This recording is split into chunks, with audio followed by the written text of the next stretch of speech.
ஓம் சாந்தி. வாழ்க்கையில ஏதோ ஒரு விஷயத்தினாலோ அல்லது பல விஷயங்களினாலோ ஒரு அதிருப்தி நிலவுகின்றது. ஏதாவது ஒரு காரணம் அதிருப்தியாக இருப்பதற்கு வழிவகுக்குது. எவ்வளவுதான் வாழ்க்கையில நமக்கு கிடைச்சிருந்தாலும் நாம திருப்தியாக இல்லை.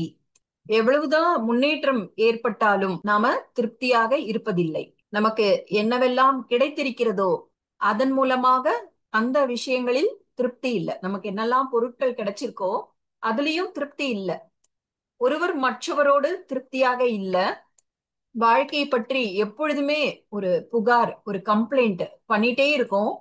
இது சரியில்லை, அது சரியில்லை, அது சரியில்லை, இது சரியில்லை, இப்படி பல புகார்கள். ஒரு வீட்டில் இந்த கம்ப்ளைண்ட் பண்றது அப்படிங்கிறது கூட ஒரு எனர்ஜி. அந்த கம்ப்ளைண்ட் பண்ற எனர்ஜியை பினிஷ் பண்ணணும்னா நாம என்ன செய்யணும்? நன்றி என்கிற ஊதுபத்தியை கொளுத்த வேண்டும். நீங்க கடையில போயிட்டு ஊதுபத்தி வாங்கணும் அப்படின்னா பலவிதமான நறுமணங்கள் கொண்ட ஊதுபத்திகள் கிடைக்கின்றன. அதே போல நாமளும் விதவிதமான எனர்ஜி கொண்ட ஊதுபத்திகளை பற்ற வைக்க வேண்டும். நாம நம்ம வீட்ல நன்றி என்கிற ஊதுபத்தியை எரிய வைக்க வேண்டும். ஒரு ஊதுபத்தி வீட்டில் உள்ள வாயுமண்டலத்திலேயே மாற்றம் கொண்டு வந்துவிடும். வீட்ல 10 பேர் இருக்கிறாங்க. 10 பேரும் கம்ப்ளைண்ட் பண்ணிட்டே இருக்காங்க ஏதாவது ஒரு விஷயத்தை பத்தி. ஆனா ஒரே ஒரு ஆத்மா மட்டும் நன்றி என்கிற ஊதுபத்தியை நாள் முழுவதும் எரிய வைத்துக் கொண்டிருக்க வேண்டும். அப்போ அந்த வீட்டின் எனர்ஜியில நன்றி என்பது முழுமையாக வந்துவிடும். அந்த வீட்டின் வாயுமண்டலம் நன்றி என்ற எனர்ஜியால் நிறைந்து விடும். இப்போ நன்றி என்கிற ஊதுபத்தியை பற்ற வைப்பது சுலபமா? சொல்லுங்க, சுலபமா? அப்ப நம்ம என்ன செய்யணும்?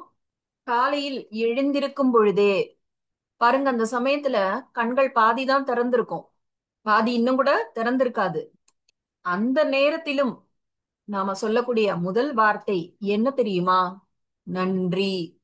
யாருக்கு நன்றி? யாருக்கு முதல்ல நன்றி சொல்லணும்?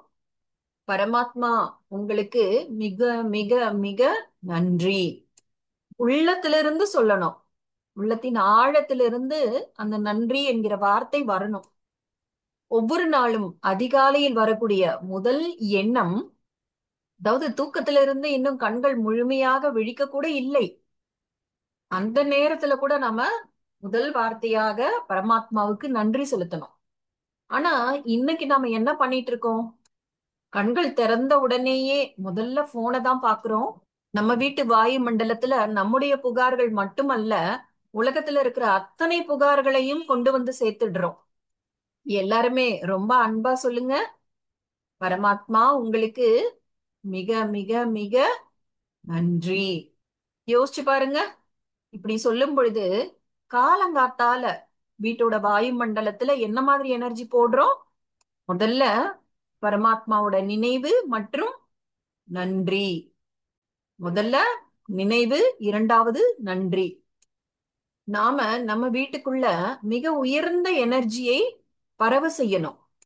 புகார் சொல்கிற, கம்ப்ளைண்ட் பண்ற அந்த எனர்ஜி எப்படிப்பட்டது? மிகவும் தாழ்வானது. நன்றி என்பதன் எனர்ஜி எப்படி இருக்கு? ரொம்ப உயர்ந்ததா இருக்கு. போனோட எனர்ஜி எங்க இருக்கு? ரொம்ப கீழே இருக்கு. பரமாத்மாவோட எனர்ஜி எங்க இருக்கு? ரொம்ப உயரத்துல இருக்கு. இப்போ நாம ரொம்ப கீழான தாழ்வான எனர்ஜிய பரப்பக்கூடாது, ரொம்ப உயர்வான எனர்ஜியை தான் நாம பரப்பணும். எனவே முதலில் பரமாத்மாவுக்கு நன்றி. இரண்டாவதாக நம்முடைய மனதிற்கும் உடலுக்கும் ஒவ்வொரு நாளும் நன்றி செலுத்த வேண்டும். ஏன்னா நாள் முழுக்க எல்லா வேலைகளும் மனம் மூலமாகவும் உடல் மூலமாகவும் தான் நடைபெறுகிறது. நாள் முழுக்க நம்முடைய சரீரம் நமக்காக எவ்வளவு வேலையை செஞ்சு கொடுக்குது இல்லையா? இருந்தாலும் நாம கொஞ்சம் நிறுத்தி அந்த உடலுக்கு நன்றி சொல்வதே இல்லை. அப்போ உடல் கொஞ்சமா ஏதாவது தொந்தரவு கொடுத்துட்டா கூட 10 புகார்கள் உடலை பற்றி சொல்ல ஆரம்பிச்சிடுறோம். இந்த உடம்பு சரியா இல்ல, இந்த உடம்பு சரியா இயங்கல, இங்க வலிக்குது, அங்க வலிக்குது. என்னைக்கு எல்லாமே சரியா இயங்குதோ அன்னைக்கு நம்ம நன்றி சொல்லவே இல்லைல்ல இந்த உடலுக்கு. எனவே தினமும் இந்த உடலுக்கு நன்றி செலுத்த வேண்டும். எனவே முதல் நன்றி என்பது பரமாத்மாவுக்கு. இரண்டாவது நன்றி நம்முடைய மனதுக்கும் உடலுக்கும். மூன்றாவது நன்றி மற்ற மனிதர்களுக்கு. இது எல்லாத்தையும் நல்லா ஞாபகத்துல வச்சுக்கோங்க.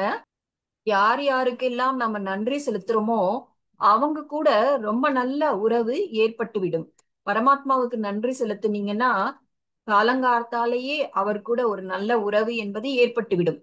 மனதுக்கும் உடலுக்கும் நன்றி செலுத்தினீங்கன்னா அதிகாலையில் இருந்தே மனதோடும் உடலோடும் ரொம்ப நல்ல உறவு ஏற்பட்டுவிடும். மக்களுக்கு நன்றி சொன்னீங்கன்னா அவங்க கூட ரொம்ப நல்ல உறவு ஆரம்பித்து விடும். யார் உங்களுக்கு தவறு இழைக்கிறாங்களோ அவங்களுக்கு நன்றி சொன்னீங்கன்னா அவங்க கூட மெதுமெதுவாக மாற ஆரம்பித்து விடுவார்கள். ஏன்னா நன்றி என்பது ஒரு உயர்ந்த எனர்ஜி. நன்றி என்ற ஒரு விஷயத்தினால் மக்களுடைய பாக்கியத்திலேயே மாற்றம் வந்துடுது. எனவே மனிதர்களுக்கும் நாம நன்றி சொல்ல வேண்டும். நாள் முழுக்க நாம யாரோடெல்லாம் சேர்ந்து வசிக்கிறோமோ, யாரோடெல்லாம் சேர்ந்து வேலை செய்யறோமோ அவங்களுக்கு நம்ம ரொம்பவே நன்றி செலுத்தணும். நாம எப்பொழுதுமே எல்லார்கிட்டயும் ஏதாவது ஒரு தவறை, ஒரு குற்றத்தை பார்த்துக்கிட்டே இருக்கிறோம். ஏன் இவர் இப்படி இருக்கிறாரு, ஏன் அவங்க அப்படி இருக்கிறாங்க. ஆனா நாம அவங்களுக்கு நன்றி செலுத்தணும், குற்றம் குறை கண்டுபிடிக்க கூடாது. எனவே மனிதர்களுக்கு நன்றி செலுத்த வேண்டும். யாரு நம்ம கூட தவறா நடந்துக்கிறாங்களோ அவங்களுக்கு இன்னும் அதிகமாக நன்றி செலுத்தணும். நான்காவது நன்றி யாருக்கு கொடுக்கணும்? இயற்கைக்கு. இயற்கை நம்மை கவனித்துக் கொள்கிறது, நமக்கு வேண்டிய அனைத்தையும் தருகின்றது. நாம இந்த இயற்கைக்கு என்ன கொடுத்தாலும் சரி, இருந்தாலும் இயற்கை நமக்கு நல்லதுதான் செய்யுது, நம்மை கவனித்துக் கொள்கிறது. ஐந்தாவது நன்றி, எங்க இருந்து நமக்கு செல்வம் கிடைக்கிறதோ அந்த இடத்துக்கு நாம நன்றி செலுத்த வேண்டும். இடம் அப்படின்னா எந்த இடத்துல மனிதர்கள் வேலை செய்யறாங்களோ, எந்த இடத்துல வேலை நடந்து கொண்டிருக்கிறதோ அந்த இடத்துக்கு நாம நன்றி செலுத்த வேண்டும். இப்போ நாம எப்படிப்பட்ட காலகட்டத்துல வசிச்சிட்டு இருக்கோம்? திடீர்னு வேலை போயிடுது, திடீர்னு வேலை சரிவர நடப்பது நின்று விடுகின்றது, வேலை தொழில் எல்லாமே ஸ்டாப் ஆயிடுது. எனவே நாம நம்ம வேலை செய்யற இடத்தோடு கூட நம்ம நல்ல ஒரு உறவை ஏற்படுத்தி வைத்திருக்க வேண்டும். நாம எந்த இடத்துல வேலை செய்யறோமோ அந்த இடத்தை பற்றி நம்மால 10 குறைகளை சொல்ல முடியும். இது சரியில்லை, அது சரியில்லை. பாருங்க, அந்த இடத்தில் இருந்துதான் நம்ம வீட்டுக்கு தேவையான பணம் என்பது கிடைக்கின்றது. அந்த பணத்துல இருந்துதான் நம்ம குடும்பமே நடக்குது. அந்த இடத்தை பற்றி நமக்கு தினமும் எவ்வளவு நன்றி உணர்வு இருக்க வேண்டும் சொல்லுங்க. பாருங்க, நன்றி என்பது ஒரு ஆசீர்வாதமாக மாறுகின்றது. எந்த இடத்திலிருந்து நம்ம வீட்டுக்கு தேவையான பணம் என்பது கிடைக்கின்றதோ அந்த இடத்துக்கு மனசார இதயம் கனிந்த நன்றியை நாம செலுத்த வேண்டும். யாரோடு சேர்ந்து வேலை செய்கின்றோமோ அந்த மனிதர்களுக்கு மிகுந்த நன்றி. இதுக்கப்புறம் நம்ம வேற எந்த விஷயத்துக்கு நன்றி செலுத்தணும்? முதல்ல பரமாத்மாவுக்கு நன்றி, மனம் மற்றும் உடலுக்கு நன்றி, மனிதர்களுக்கு நன்றி, இயற்கைக்கு நன்றி, எங்கிருந்து நமக்கு தேவையான செல்வம் வருகின்றதோ அந்த இடத்துக்கு நன்றி. அதே போல நாள் முழுக்க பல விஷயங்களுக்கு நாம நன்றி செலுத்த முடியும். ஜட பொருட்களுக்கு கூட நம்ம நன்றி செலுத்தணும். அதிகாலையில் நாம படுக்கையை விட்டு எழுந்திருக்கும் பொழுதே இரவு முழுக்க அந்த படுக்கையில் நாம ரொம்ப ரிலாக்ஸ்டாக படுத்து உறங்கி கொண்டிருந்தோம். காலையில எழுந்த உடனே அங்கே இங்கே நடக்கிற விஷயங்களை பத்தி யோசிக்கிறதுக்கு பதிலா நாம ஏன் அந்த படுக்கைக்கு நன்றி செலுத்தக்கூடாது? ஜட பொருட்களுக்கு நன்றி செலுத்தணுமா வேண்டாமா, என்ன நினைக்கிறீங்க? ஜட பொருட்களுக்கு நாம செலுத்துகிற நன்றி கேட்க போகுதா என்ன? ஜட பொருட்களுக்கு நாம நன்றி செலுத்தணுமா வேண்டாமா? யாரெல்லாம் தாங்கள் பயன்படுத்துகிற பொருட்களுக்கு நன்றி செலுத்துறாங்களோ அந்த பொருட்களை மிகுந்த அன்பு மரியாதையோடு பராமரிப்பு செய்கிறார்களோ அந்த ஜட பொருட்கள் கூட அவங்களுக்கு ஒத்துழைப்பு கொடுக்கின்றன. அவர்களோடு சேர்ந்து போகுமே தவிர ஒரு பொழுதும் அவர்களுக்கு தொந்தரவு கொடுக்காது. நீங்க ஜட பொருட்களுக்கு கூட மரியாதையும் நன்றியும் செலுத்தினீங்கன்னா அந்த பொருட்கள் உங்களுக்கு ஒரு பொழுதும் பிரச்சனையாக இருக்கவே இருக்காது. இதே போல நாள் முழுக்க பல விஷயங்கள் இருக்கின்றன நம்ம நன்றி செலுத்தக்கூடியதாக. இன்னும் ஒரு விஷயம் இருக்கு நம்ம நன்றி செலுத்தக்கூடியதாக. அது என்னன்னா நேரத்துக்கு நன்றி. நேரத்துடன் கூட நாம என்ன செய்யணும்? ரொம்ப நல்ல ஒரு உறவை உருவாக்கி வைத்துக் கொள்ள வேண்டும். நேரத்துக்கு தினமும் நம்ம நன்றி சொல்லணும். நம்ம நிறைய டைம் என்ன பண்றோம்னா, நேரத்தை பற்றி நிறைய கேள்விகளை எழுப்புறோம். நிறைய சமயம் இப்படி கூட சொல்றோம், இப்போ நேரம் சரியில்லை, என்னோட டைமே சரியில்லை, நேரத்துல சமயத்துல எந்த ப்ராப்ளமும் கிடையாது, என்னுடைய கர்ம கணக்கு அது என் முன்னாடி வருது, அதுக்கப்புறம் அது சரியாயிடும். ஆனா இப்படி ஒரு பொழுதும் சொல்லாதீங்க, என்னோட டைம் இப்போ சரியில்லை. அதுக்கப்புறம் இப்படி சொல்லவே சொல்லாதீங்க, என்கிட்ட டைமே இல்ல. இந்த இரண்டு வார்த்தைகளும் நமக்கும் நேரத்துக்கும் இடையே உள்ள உறவை ரொம்பவே கெடுத்துடும். அது என்ன ரெண்டு வார்த்தைகள்? என்னோட நேரமே சரியில்லை, இன்னொன்று என்கிட்ட நேரமே இல்ல. அப்ப என்ன சொல்லணும்? என்கிட்ட நிறைய நேரம் இருக்கு, என்னோட டைம் எப்பொழுதுமே ரொம்ப நல்லா போயிட்டு இருக்கு. டைம்க்கு கூட நீங்க ஆசீர்வாதம் கொடுங்க. ஏன்னா நேரத்துடன் கூட நமக்கு ரொம்ப நல்ல ஒரு பலமான உறவு என்பது இருக்கின்றது. இப்போ ஒரு தடவை நம்ம திரும்ப சொல்லி பார்க்கலாம். முதல் நன்றி யாருக்கு? இப்போ நீங்க தான் சொல்லணும். முதல்ல யாருக்கு நன்றி செலுத்தணும்? பரமாத்மாவுக்கு, பிரபுவுக்கு நன்றி. இரண்டாவது, மனதுக்கும் உடலுக்கும் நன்றி. மூன்றாவது, மனிதர்களுக்கு நன்றி. நான்காவது, இயற்கைக்கு நன்றி. ஐந்தாவது, எங்கிருந்து செல்வம் கிடைக்கின்றதோ அந்த இடத்துக்கு நன்றி. ஒரு பொழுதும் பணம் குறைவா இருக்கு அப்படின்னு பணத்தை பற்றி குறைவு என்ற வார்த்தையை சொல்லவே சொல்லிடாதீங்க. நம்ம கிட்ட எவ்வளவு பணம் இருக்கோ அவ்வளவு இருக்கு. ஆனா அந்த பணத்தை பற்றி நம்ம எப்படி யோசிக்கிறோம், எப்படி அதை பற்றி பேசுகிறோம், அந்த விஷயங்கள் பணத்தை பற்றிய எனர்ஜியாக மாறிவிடுகின்றது. அதுவே வீட்டின் வாயுமண்டலமாகவும் ஆகிவிடுகின்றது. நீங்க பார்த்திருக்க கூடும், சில பேர்கிட்ட ரொம்பவே பணம் இருக்கும், நிறைஞ்சிருக்கும், இருந்தாலும் சொல்லுவாங்க பணம் ரொம்ப குறைவா இருக்குன்னு. இவ்வளவு சின்ன பணத்தோட எப்படி மேனேஜ் பண்ண முடியும் அப்படின்னு சொல்லுவாங்க. பணம் நிறைய தான் இருக்கு, இருந்தாலும் குறைவா இருக்கு அப்படிங்கிற வார்த்தையை சொல்லிட்டே இருப்பாங்க. சில வீடுகளில் பணம் ரொம்ப குறைவாக இருக்கும், ஆனா அவங்க எப்படி சொல்லுவாங்க? நிறைய இருக்கு, இந்த பணத்தின் மூலமாக எங்க வீடு ரொம்ப நல்லா நடந்துட்டு இருக்கு, ரொம்ப நல்லா குடும்பம் நடந்துட்டு இருக்கு அப்படின்னு சொல்லுவாங்க. எனவே நன்றி உணர்வு என்பதும் திருப்தி என்பதும் எவ்வளவு நம்ம கிட்ட பணம் இருக்கு அதை சார்ந்து இருப்பதில்லை. நன்றி என்பதும் திருப்தி என்பதும் சமஸ்காரங்கள், நமக்குள்ள இருக்கிற குணங்கள், அதன் மூலமாக வாயுமண்டலம் என்பது உருவாகின்றது. எனவே எந்த இடத்திலிருந்து பணம் வருகின்றதோ அந்த இடத்துக்கு நன்றி. அதே போல பணத்துக்கும் நன்றி. எப்பொழுதுமே பணம் குறைவா இருக்கு அப்படின்னு சொல்லவே சொல்லிடாதீங்க. உங்கள யாரெல்லாம் நாள் முழுக்க பணம் ரொம்ப குறைவா இருக்கு அப்படின்னு மனசுக்குள்ளேயோ இல்ல வாய் மூலமாகவோ சொல்லிட்டு இருக்கீங்க? சொல்லுங்க. இன்றிலிருந்து அப்படி சொல்லவே சொல்லாதீங்க. அப்படி சொல்லும் பொழுது அது வாயுமண்டலத்தில் பரவி விடுகின்றது. இப்படி வாயுமண்டலத்தில் என்ன பரவுகின்றதோ அந்த வாயுமண்டலத்தின் எனர்ஜி என்பது மற்றவர்கள் மீதும் ஒரு விளைவை ஏற்படுத்துது, மத்தவங்க மேலேயும் ஒரு பாதிப்பை ஏற்படுத்துது. ஒரே ஒரு மனிதர் பணம் குறைவா இருக்குன்னு சொன்னாலும் கூட கொஞ்ச நேரத்திலேயே வீட்டுல இருக்கிற மத்தவங்களும் அப்படியே சிந்திக்க ஆரம்பிச்சிடுவாங்க, பணம் குறைவா இருக்கு.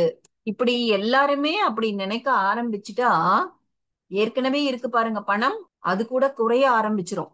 எப்பவாவது உங்க வீட்டுல பாத்திருக்கீங்களா?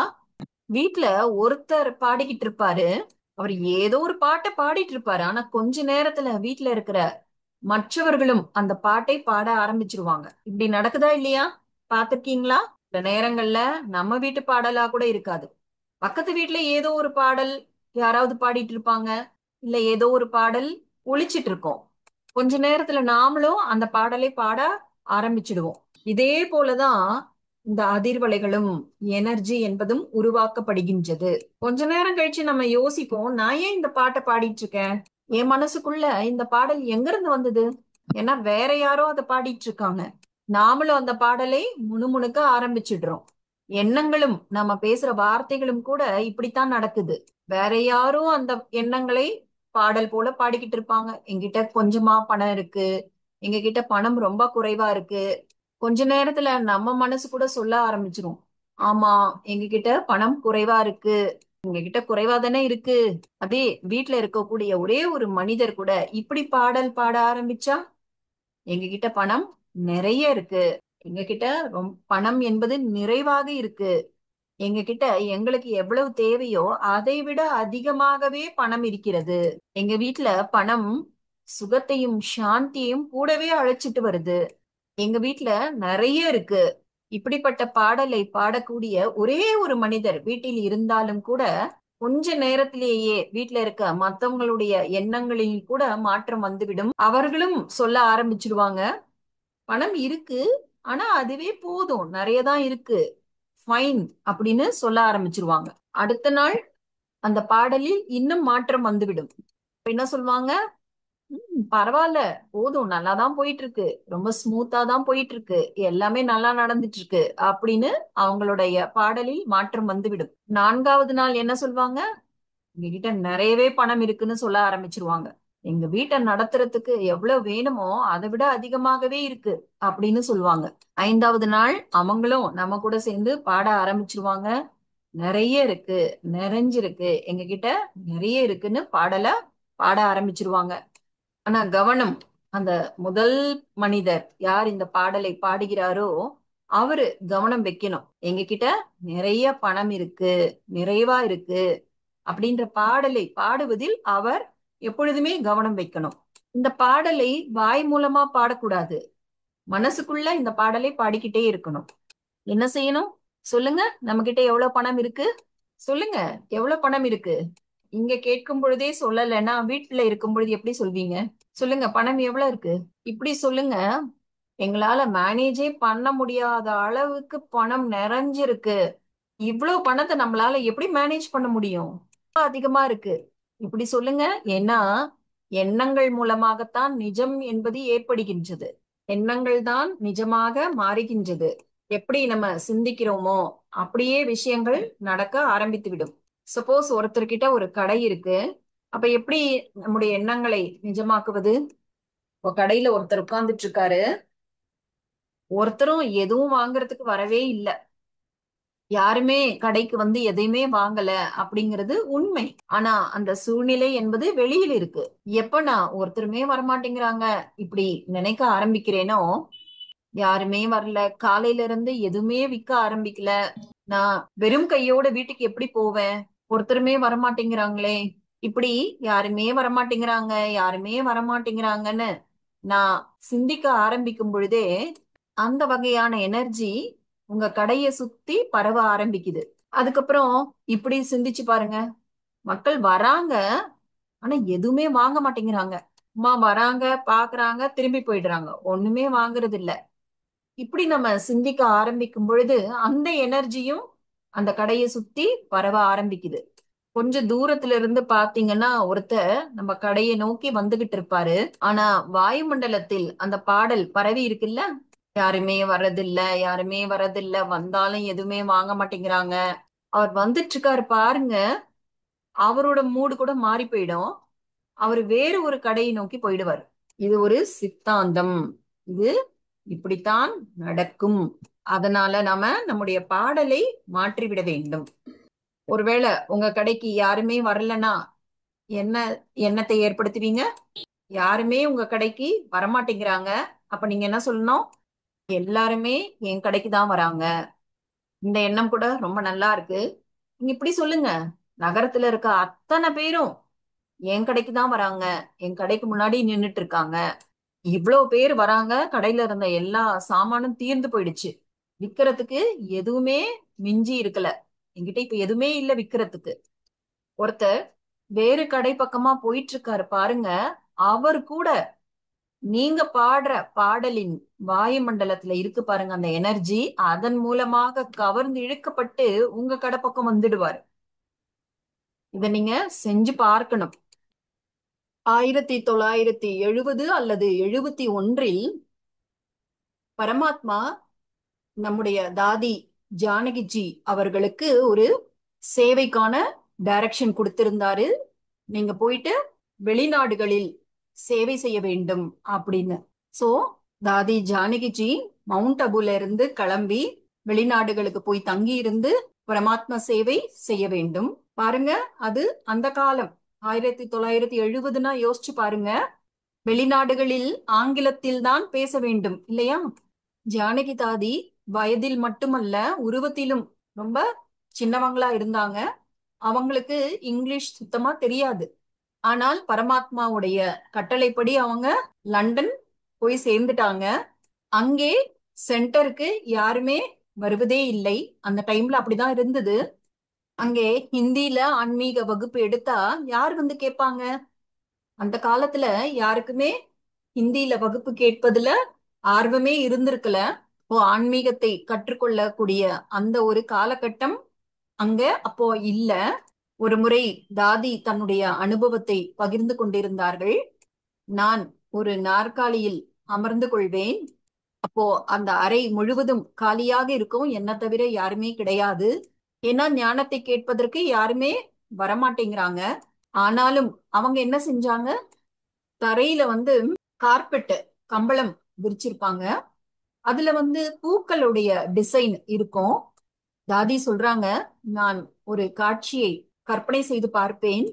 அந்த கம்பளத்துல இருக்கக்கூடிய அந்த பூவோட டிசைன், ஒவ்வொரு பூவோட டிசைன்லயும் ஒருவர் அமர்ந்திருக்கிறார் என்பது போல ஒரு காட்சியை கற்பனை செய்து பார்த்து கொண்டிருப்பேன். நான் அங்கே யாருமே இல்லைன்னா கூட பரமாத்மாவோட ஞானத்தை சொல்லிக் கொண்டே இருப்பேன். அங்கே கம்பளத்தில் இருக்கிற அந்த ஒவ்வொரு மலரின் மீதும் ஒருவர் அமர்ந்து நான் சொல்கிற ஞானத்தை கேட்டுக்கொண்டிருக்கிறார். இப்படி நான் செய்து கொண்டிருக்கும் பொழுதே வெகு சீக்கிரத்தில் அந்த அறை நிரம்ப ஆரம்பித்து விட்டது. இப்படி தாதி ஒரு பாசிட்டிவான கற்பனை விஷுவலைசேஷன் செய்து பார்த்ததிலேயே அந்த அறை முழுவதும் நிரம்பி விட்டது. இப்படி தாதி அந்த அறை முழுவதும் மனிதர்கள் அமர்ந்து வகுப்பை கேட்பதாக கற்பனை செய்து கொண்டிருக்கும் பொழுதே உண்மையிலேயே அது நடந்து விட்டது. அந்த அறை முழுவதும் மனிதர்கள் வந்து ஞானத்தை கேட்க ஆரம்பித்து விட்டார்கள். இன்னைக்கு பாத்தீங்கன்னா உலகம் முழுக்க 140க்கும் மேற்பட்ட நாடுகளில் சேவை கேந்திரங்கள், சேவை நிலையங்கள் ஆரம்பிக்கப்பட்டு விட்டன. அந்த ஒரு காலி அறையில் இருந்துதான் ஆரம்பிக்கப்பட்டது. அதே தாதி வந்து உள்ள சோர்வு அடைஞ்சிருந்தாங்கன்னா, யாருமே வரமாட்டேங்கிறாங்களே, வெளிநாடுகளில் ஞானத்தை கேட்க, அதுவும் ஹிந்தியில கேட்க யார் வருவாங்க, அப்படி மனம் தளர்வடைஞ்சிருந்தாங்கன்னா அவங்க திரும்ப மவுண்ட் அபுக்கே திரும்பி வந்துட்டு இருப்பாங்க. அவங்களுடைய பாக்கியமே வேறு மாதிரி இருந்திருக்கும். ஆனால் நிறைய பேரோட பாக்கியத்தை உருவாக்க வேண்டி இருந்தது. தாதி ஒருவேளை மவுண்ட் அபுக்கு திரும்ப வந்திருந்தாங்கன்னா பல பேருடைய பாக்கியம் உருவாக்கப்பட்டிருக்க வேண்டும் அல்லவா? அது கூட மாறி போயிருக்கும். அதனால நாம சொல்றத பரிசோதனை செய்து பார்க்க வேண்டும். என்ன இப்ப நடந்துட்டு இருக்கோ அதை பற்றி சிந்திக்க கூடாது. என்ன நடக்கணும்னு நீங்க விரும்புறீங்களோ அதை தான் நம்முடைய எண்ணங்களில் கொண்டு வர வேண்டும். சொல்லுங்க, நம்ம கிட்ட எவ்வளவு பணம் இருக்கு, செல்வம் இருக்கு? கைகளை விரித்து காண்பீங்க, நிறைய இருக்கு. பொங்கி வழியுது அப்படின்னு சொல்லுவாங்கல்ல, அது போல நிறைந்திருக்கு. இதுக்கு அர்த்தம் பணத்தை வேஸ்ட் பண்ணணும், வீண் செலவு செய்யணும் அப்படிங்கிறது கிடையாது. ரொம்ப கவனத்தோடு பராமரிக்கணும், பாதுகாப்பாக வைத்திருக்க வேண்டும். ஆசீர்வாதத்தோடு சேர்ந்து அந்த செல்வத்தை பயன்படுத்தணும். ஆனா எண்ணங்களின் மூலமாக வாயுமண்டலத்தில் நம்ம என்ன ஒரு எனர்ஜியை பரப்பணும்? திருப்தி மற்றும் நன்றி. இப்படி செய்து செய்து நாள் முழுக்க நாம நன்றி உணர்வு என்ற பாடலை திரும்ப திரும்ப பாடிக்கிட்டே இருக்கணும். சில சமயங்களில் நம்ம சாலைகளில் நடந்து போயிட்டு இருக்கும் பொழுது என்ன சொல்றோம்? இங்க எதற்காக இந்த குழி இருக்கு? ஏன் யாருமே ஒண்ணுமே செய்ய மாட்டேங்கிறாங்க? யாரு இந்த வரைக்கும் சாலை போட்டிருக்காங்களோ அவங்களுக்கு நன்றி சொல்லுங்க. அப்போ அவங்களுக்கு தானாகவே தன்னுடைய கடமை ஞாபகத்துக்கு வரும். அவங்க வந்து அந்த சாலையை ரிப்பேர் செஞ்சிடுவாங்க. ஆனா அதே நாம நாள் முழுக்க ஒரு நெகட்டிவான எண்ணங்களை சொல்லிட்டே இருக்கோம், புகார்களை சொல்லிட்டே இருக்கோம், குறை சொல்லிட்டே இருக்கோம் அப்படின்னா இந்த ரிப்பேர் வேலை நடப்பது என்பது நடக்காது. கூடவே வாயுமண்டலமும் என்னவாகிட்டே போகும்? கீழே கீழே கீழேன்னு இன்னும் ரொம்ப தாழ்வாக போயிடும். எனவே நம்முடைய முதல் சமஸ்காரம் என்ன நம்ம மாற்றம் கொண்டு வந்தோம்? முதலில் நம்முடைய சமஸ்காரத்தில் என்ன மாற்றம் கொண்டு வந்தோம்?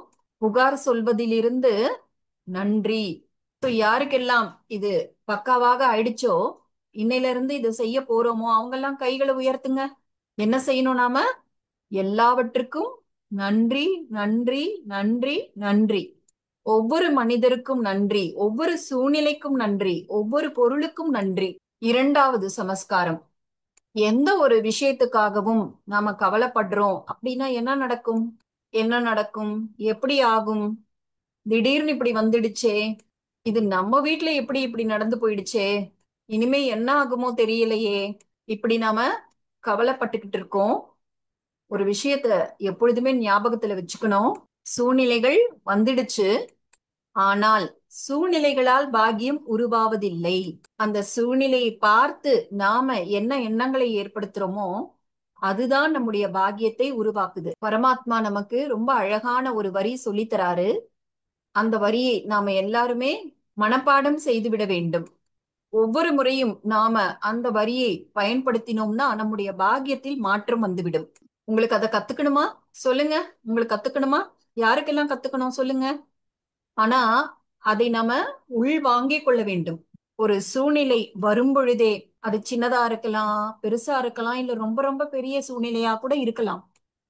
சூழ்நிலை வரும் பொழுதே முதல் எண்ணமாக அந்த சூழ்நிலை பற்றிய ஒரு ஆசீர்வாதமான எண்ணத்தை உருவாக்க வேண்டும். அது என்னன்னா, இந்த சூழ்நிலை நம்முடைய நன்மைக்காகவே வந்திருக்கிறது. எல்லாரும் ஒரு தடவை சேர்ந்து சொல்லலாமா? முதல்ல சொல்லுவோம், அதற்கு பிறகு அதை புரிஞ்சுக்கலாம். என்ன சொல்வீங்க?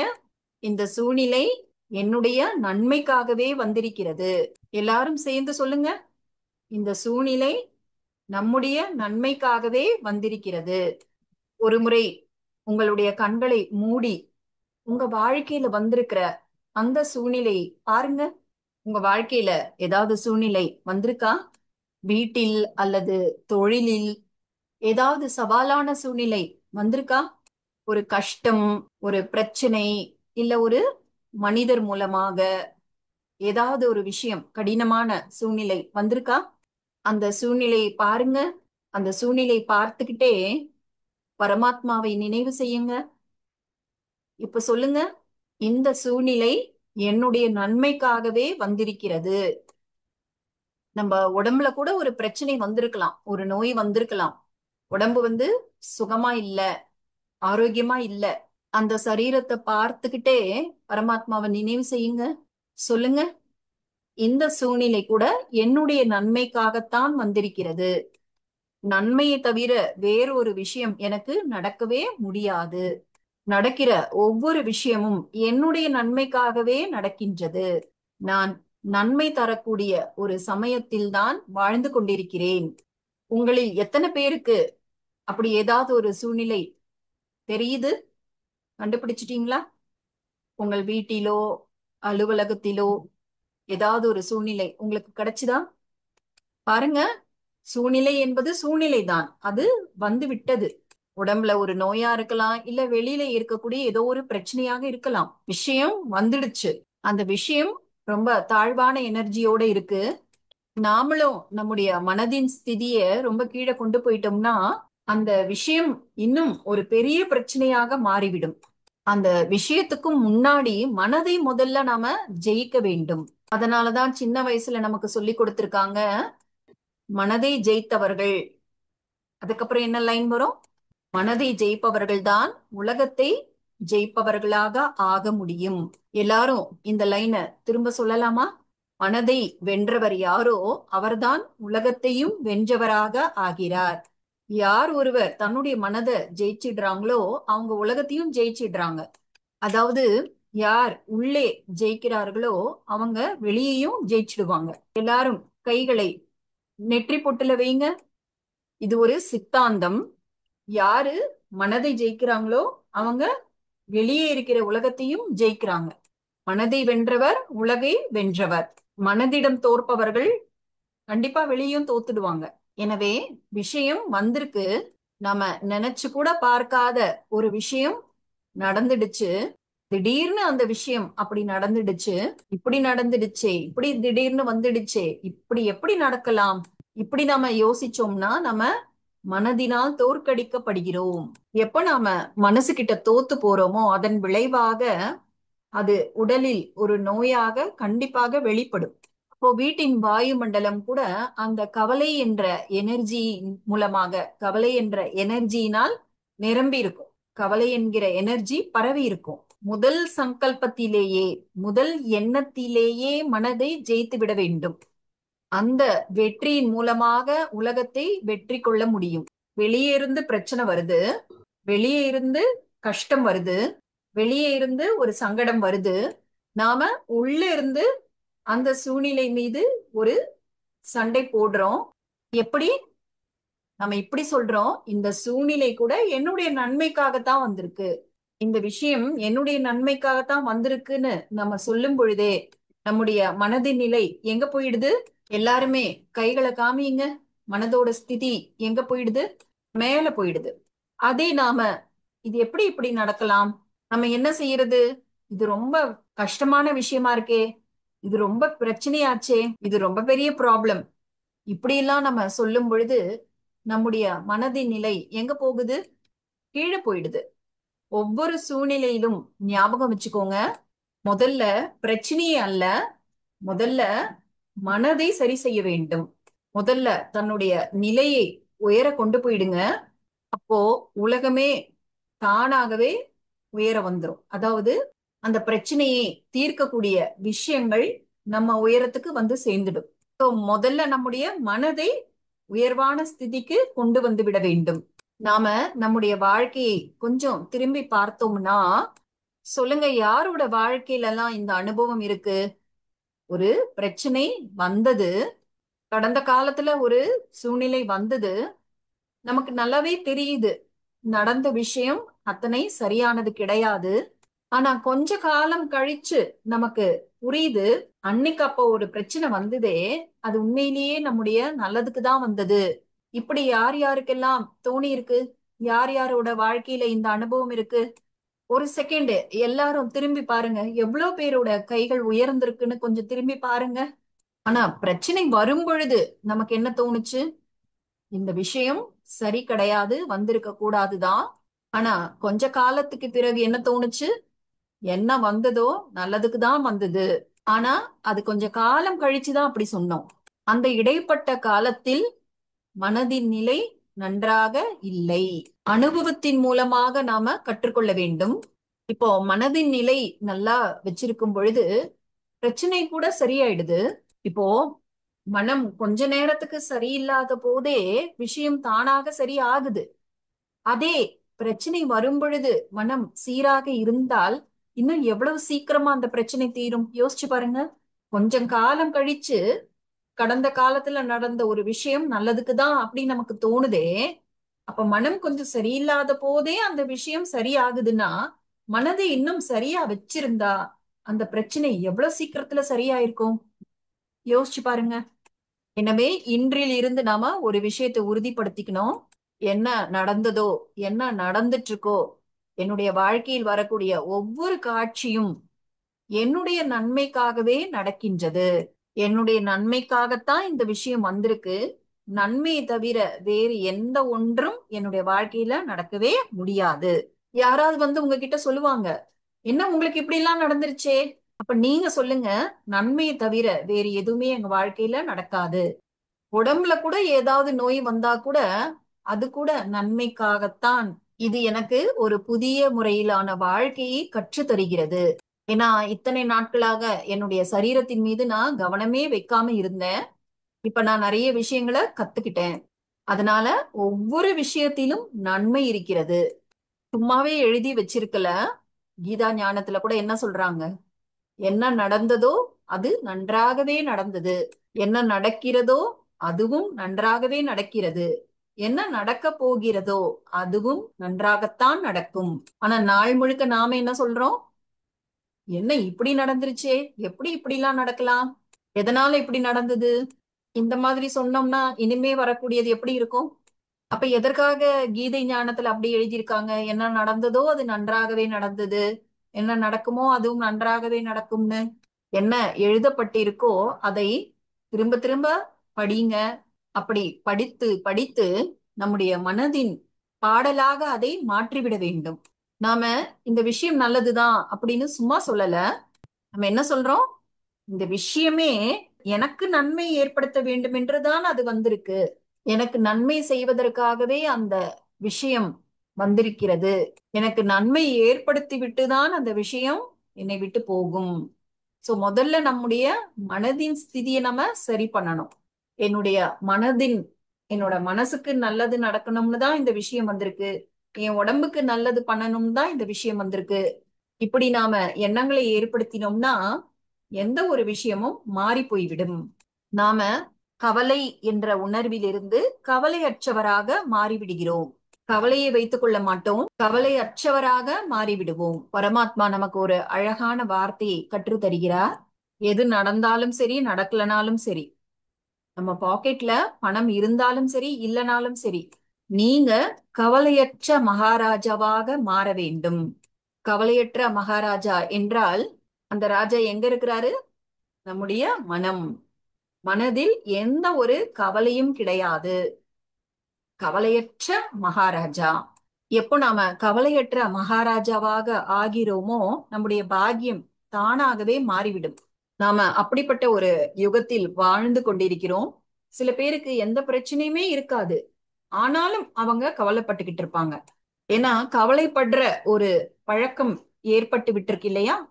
எந்த ஒரு விஷயம் கவலைப்படுறதுக்கு கிடைக்கலன்னா கூட என்ன யோசிக்கிறாங்க உட்கார்ந்து? இனிமே என்ன நடக்குமோ தெரியல.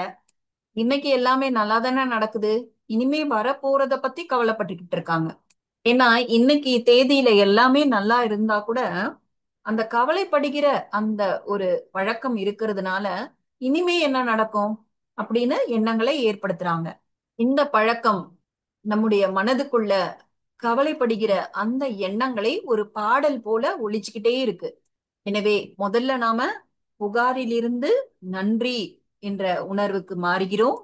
இரண்டாவது, நாம கவலை என்பதிலிருந்து கவலையற்ற மகாராஜா என்ற நிலைக்கு நம்மை மாற்றிக்கொள்கிறோம். இந்த இரண்டு மாற்றங்களை கொண்டு வருவதற்கு நீங்க ரெடியா? நன்றி. ஓம் சாந்தி.